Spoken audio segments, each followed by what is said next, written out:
Audrey Hepburn, one of Hollywood's greatest and most famous stars.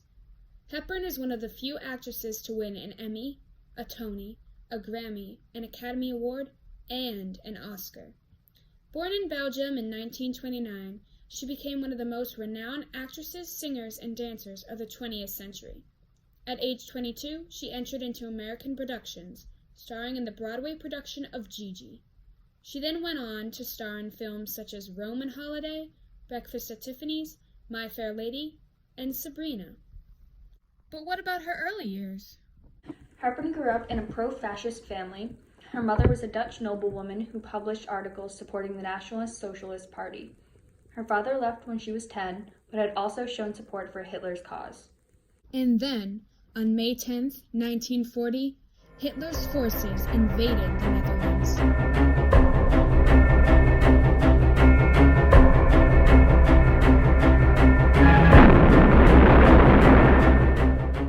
Despite not being Jewish herself, or a part of a group that was a main Nazi target, the Nazi occupation affected every aspect of Hepburn's life, even school, with math problems such as, if 1,000 English bombers attack Berlin and 900 are shot down, how many will return to England?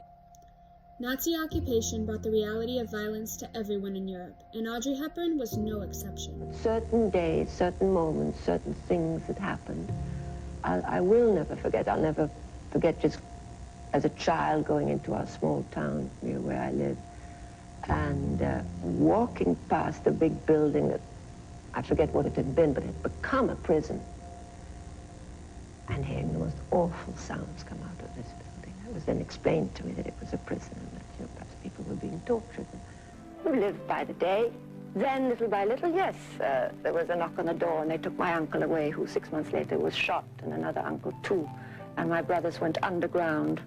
That's when really the hard times started, because that's when so many reprisals were made and so many people were shot and so many people were rounded up and imprisoned. We did not yet know that they were going to their death. Those images have never left me.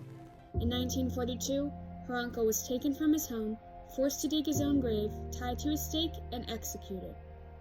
This execution was one of the driving forces behind her involvement with the Nazi resistance. In the summer of 1944, when she was 15 years of age, Hepburn began volunteering for Dr. Hendrik Wisslershoof. It was here her ties to the underground resistance were formed. Wisslershoof was an anti-German leader, and the hospital where he worked was the center of the resistance in the area, with doctors helping to forge identity documents to assist those in hiding. Being skilled in ballet, Hepburn contributed to the resistance movement with dance. She performed at illegal by invitation-only nighttime events designed to raise money for the resistance. These nights were called Zwarte Wanden, or Black Evenings, because the hosts were forced to black out the windows so as not to be discovered by the enemy. And in about 1944, about a year before the end of the war, I was quite capable of performing, and it was a sort of some way in which I could make some contribution, and I did give performances to collect money for the underground, which always needed money. What about the Germans? What did they do about it? Let's know about it. Hepburn also delivered a resistance newspaper, Oranjekrant, a forbidden publication in Nazi-occupied Holland. And because Hepburn, having been educated in England, spoke English, she was tapped by Wisslershoof to carry messages and food to downed Allied pilots in 1944. She was just a teenager, and still young and innocent-looking enough to avoid suspicion from the police. Hepburn and her mother, who became disillusioned with the Nazi cause when she saw the violence and terror they were inflicting on her home and the people around her, even went as far as to harbor an English pilot shot down over the Netherlands, hiding them in their house, similar to the way Anne Frank was hid. All wars are fought on a battlefield, but they are also fought behind the scenes. Hepburn made herself a part of the latter. She was one of many ordinary people affected by World War II that performed courageous acts in order to fight the Nazi cause. World War II in particular brought everyone to the battle in one way or another, resulting in ordinary people acting with the courage of soldiers, and Audrey Hepburn was no exception. However, at the end of her life, her acts of resistance were not well known, and therefore not celebrated among the media, who instead chose to focus on her acting career and achievements. This was shown in Hepburn's obituary in the newspapers, published 2 days after her death on January 20th, 1993. The obituary reads, Audrey Hepburn, 63, died on Wednesday at her home in Lausanne, Switzerland, after a long battle with colon cancer. Throughout her acting career, which included Breakfast at Tiffany's, Sabrina, and Funny Face, she charmed cinema audiences with an elfine innocence, an almost ethereal beauty and sophistication. But her childhood was scarred by fear and hunger during World War II and led to her devotion to children as a goodwill ambassador for UNICEF. The slender, dark-eyed Belgian beauty who delighted movie fans since Roman Holiday in 1953 was caught in Holland as a child when the country was invaded by Nazi Germany. She saw her brother dragged away to a labor camp and had to struggle to survive after her uncle and cousin were executed. Born Etta van Heemstra Hepburn Roesten on May 4, 1929, in Brussels to a Dutch baroness and an English banker who eventually divorced, Miss Hepburn was sent to private schools in Britain and was on holiday in Holland when the war broke out.